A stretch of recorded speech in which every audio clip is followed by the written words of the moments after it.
Goedemorgen iedereen. Vandaag gaan wij jullie de truc leren over de schapendieven. Mijn excuses. Ik vertel je een verhaal over twee dieven die 5 schapen willen stelen.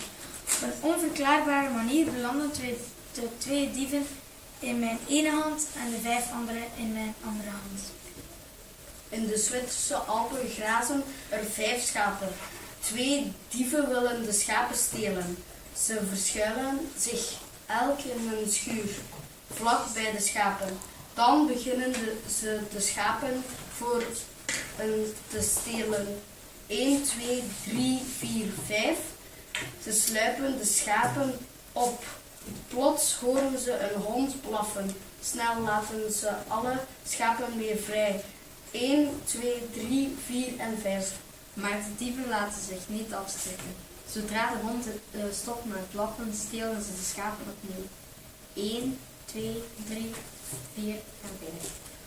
De hond begint opnieuw te blaffen en ook de boer komt naar buiten. Hij ziet de schapen nergens en rent in paniek naar de schuur.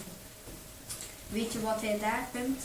In de ene schuur liggen de 2 dieven vredig te slapen, terwijl in de andere schuur de 5 schapen rondlopen.